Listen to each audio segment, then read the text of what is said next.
आंतरराष्ट्रीय बाजारात सोने आणि चांदीच्या दरात होत असलेल्या तेजीचा परिणाम हा देशात ओळख असलेल्या सुवर्णनगरीवर सुद्धा झालेला आहे। जळगावच्या सराफ बाजारामध्ये सोन्याच्या दराने जे आहे 80,000चा टप्पा ओलांडला आहे, तर चांदीचे दर सुद्धा 95,000 रुपयांवर पोहोचलेले आहे। त्यामुळे गेल्या काही दिवसांपासून सोने आणि चांदीच्या दरामध्ये चढ उतार कायम आहे।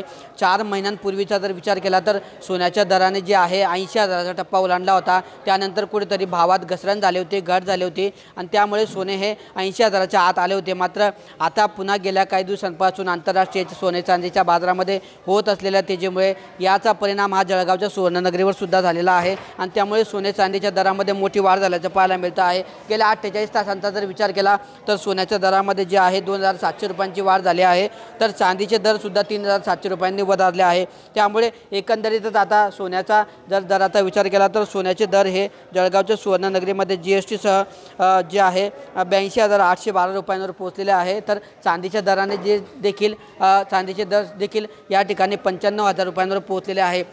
गेल्या काही दिवसांपासून सोन्या आणि चांदीच्या दरामध्ये चढ उतार कायम आहे आणि या गोष्टींमुळे जे आहे जळगावच्या सुवर्णनगरीमधले ग्राहक जे आहेत ते कुठेतरी संभ्रमात असलेलं पाहायला मिळतं आहे। गेल्या काही दिवसांपासून 80,000च्या आत असलेल्या सोन्याने आता या ठिकाणी 80,000चा टप्पा ओलांडला असून ते 82,000 रुपयांवर पोहोचलेले आहे। तर चांदीचे दर हे सुद्धा 90,000 रुपयांवर होते आणि चांदीच्या दराने सुद्धा 90,000चा टप्पा ओलांडला असून चांदीचे दर हे 95,000 रुपयांवर पोहोचलेले आहे। त्यामुळे आता लग्नसराईचे दिवस आहे। लग्नसराईसाठी सोन्या चांदीच्या दागिन्यांची खरेदी करणाऱ्या ग्राहकांच्या खिशाला कुठेतरी कात्री बसत असून गेल्या 15 ते महिनाभरापासून या ठिकाणी 15 दिवसांपासून तर महिनाभरापासून या ठिकाणी सोन्या आणि चांदीच्या दरात होत असलेली चढ उतार यामुळे जळगावच्या सुवर्णनगरीमध्ये ग्राहक हे कुठेतरी संभ्रमात असल्याचं चित्र पाहायला मिळत आहे। किशोर पाटील, TV9 मराठी, जळगाव।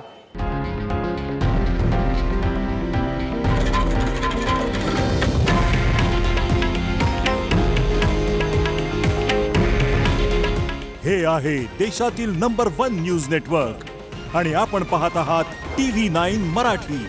काळजी तुमची, हित महाराष्ट्राचं।